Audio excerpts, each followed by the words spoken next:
Notificação extrajudicial. Você sabe o que esse documento significa e como esse documento pode facilitar o seu dia a dia? Vamos falar da importância desse documento? Então vamos lá.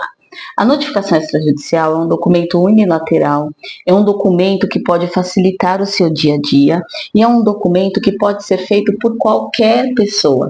Não precisa da presença de um advogado para ser feito.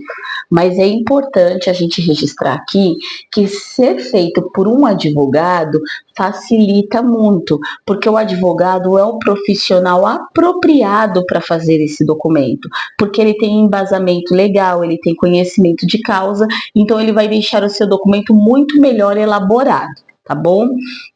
Mas, como eu disse, a notificação extrajudicial não precisa ser feita por um advogado. Você mesmo pode elaborar esse documento. Agora, você pode me perguntar assim, tá bom, Sol, mas por que eu vou fazer uma notificação extrajudicial? Quando eu vou usar uma notificação extrajudicial? Para que serve uma notificação extrajudicial? Esse tipo de documento é um documento que serve para solucionar conflitos do dia a dia. Às vezes, no nosso dia a dia, enquanto nós estamos nas nossas relações do dia a dia, em relações administrativas, relações sociais, relações amigáveis, relações familiares, conjugais, vão surgindo conflitos que podem desencadear em conflitos judiciais. Então, antes de chegar no judiciário, de maneira amigável, nós podemos solucionar esses conflitos por meio de uma notificação extrajudicial. E esse documento, o que vai conter nele? O conteúdo dele vai conter a existência do fato e da exigência de que se corrija algo, de que se cumpra algo, de que se exerça alguma coisa, alguma obrigação aconteça da outra parte. Então, é para isso que serve uma notificação extrajudicial, para que de forma amigável um conflito seja solucionado antes de chegar no judiciário. E aí você pode me fazer uma pergunta, tá bom, Sol, então já que eu estou fazendo uma notificação extrajudicial e aí eu estou tentando resolver antes do judiciário, eu mandei a notificação para outra parte e ela não resolveu e aí eu preciso chegar no judiciário, essa notificação vai servir como prova para mim de que ele não fez e aí eu tenho muitas chances de ganhar no judiciário depois?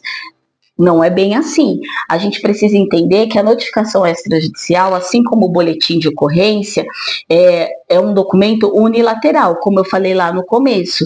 Então, ele não é prova de que o fato é verídico, porque o boletim de ocorrência e a notificação extrajudicial são documentos em que uma parte conta uma história para outra parte. No caso do boletim de ocorrência, uma parte conta uma história para uma autoridade e na notificação extrajudicial uma parte conta uma história para outra parte. Só que quando nós contamos história, não é porque estamos contando história que ela se torna verdade. Histórias são fatos e fatos precisam ser apurados.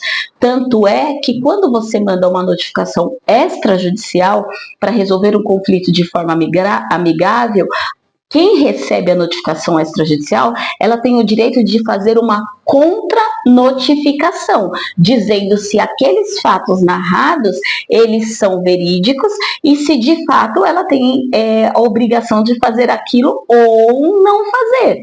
Tá bom? Então, não é porque você mandou uma notificação extrajudicial que você configurou e porque é um documento aceito que aquilo é prova de que aquela história é verdade. O que a notificação extrajudicial traz prova para você, se futuramente você precisar ir para o judiciário, é que você, de boa fé e você, de uma maneira amigável, você deu ciência para outra parte que ela deveria cumprir uma obrigação. Então, se por acaso isso chegar ao judiciário futuramente, essa briga, essa lide, vamos usar a palavra lide, né, que é menos afronta menos. Então, se essa lide chegar no judiciário, você poderá, por meio desse documento, alegar assim: a outra parte tinha ciência que ela tinha que cumprir a obrigação. Então, sim, com esse pensamento, ela é prova de que a outra parte sabia que deveria cumprir uma obrigação. Para isso, ela é prova, mas não de que aquele fato era verídico. Por quê? Porque os fatos precisam ser apurados.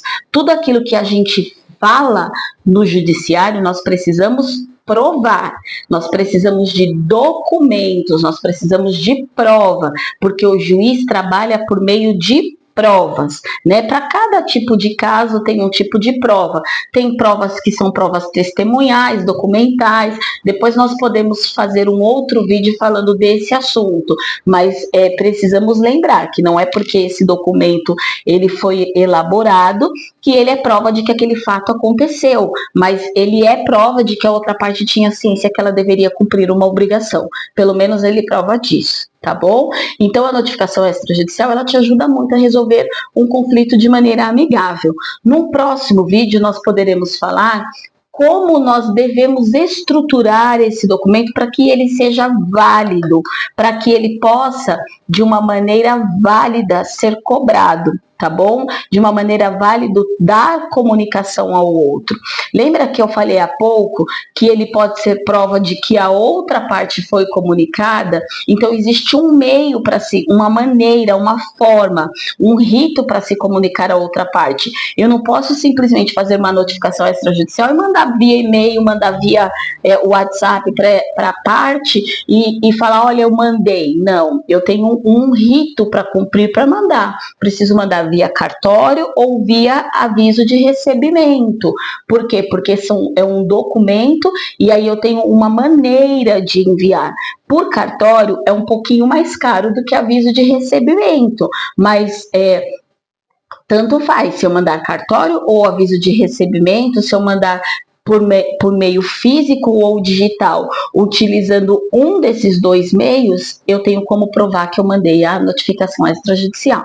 Eu espero ter tirado aqui algumas dúvidas sobre esse documento, que é uma ferramenta muito importante para a solução e resolução de conflitos do dia a dia de maneira amigável e que pode ir resolvendo esses conflitos antes de chegar no judiciário e muitas vezes esse documento impede até que esses conflitos cheguem no judiciário, evitando gastos, evitando onerosidade, né, evitando gastos financeiros para esses conflitos e evitando também desgastes emocionais.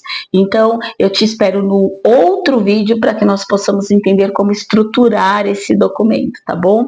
Eu agradeço aqui aqueles que têm me acompanhado e te espero no próximo vídeo. Um abraço.